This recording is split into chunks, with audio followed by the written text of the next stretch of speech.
daawwattoota chaanalii Akkoo Ingilish with Oromic akkam nagaa jirtu baga jiraattan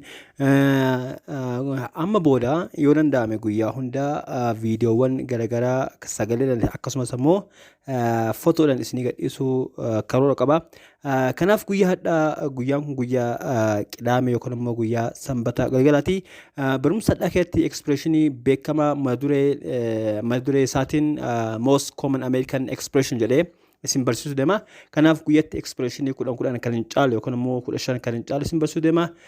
Guyyaadhas expressioniiwwan 10 beekamaa qabadhee isin dhufee jira. Expressioniiwwan kunnaan kana irraa akka fayyadamtan irraa akka baratan isin jechuu fedha jechuudha. Alright. Dursatti expressioniin kiyya tokkoffaan maal jedha? Don't mock me. Don't mock me. Natti hin qoosin. Don't mock me. Natti hin qoosin. Are you nuts? Are you nuts? Nimarate. That means we can say, are you crazy? Or we can say, are you mad? Nimarate. We can say, are you nuts? Nimarate. Are you nuts?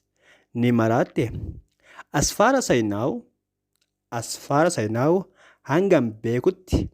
As far as I know, hangam beekutti. Fakkeenyaaf, as far as I know, she is honest girl. As far as I know, she is honest lady or honest girl. Hangam beekutti isheen nama nagaati. Okay, kaitaanu seeing is believing. Seeing is believing. Arguun amanuudha. Seeing is believing. Arguun amanuudha. I gotta go. Deemu qaba. I gotta go. Deemu qaba. Means I have to go jechuudha. Yeroo dheeratu I have to go jechuudha. I have to go. Deemu qaba. I gotta go. Deemu qaba. I gotta go. Deemu qaba. Okay. Thanks a bunch. By Egalatomi.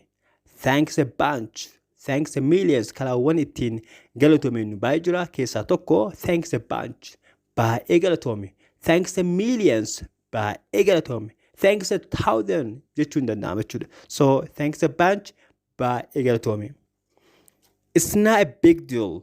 It's not a big deal. Waan guddaa miti. Kun waan guddaa jechuu miti. It's not a big deal.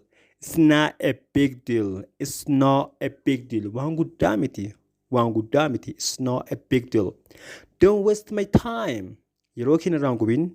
Don't waste my time. Namni tokko yeroo irraa gubee afaan Ingiliffaatiin maataan don't waste my time maataan don't waste my time. Yeroo kiyya narraa hin gubin. Trust me. Na amani. Trust me. Na amani. Trust me. Na amani. I'm broke.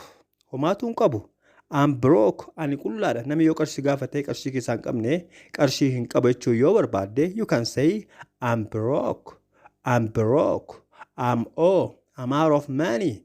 I'm out of money. I don't have money for my name jechuudha. Mostly you can say I'm broke. I'm broke jechuun qarshii hin qabu jechuudha. That's all what I have for you for today. Thanks a millions for your time and patience. Barumsa hadhaa qabdee isin yaadde kana fakkaata. Nagaan natura channel kiyya subscribe, like, share kana gootan kabajaa isin gaafadha. Guyyaa boris iftaanis walitti aansee akkanumatti isin gadhiisa. Ammaaf nagaan natura. Bye bye.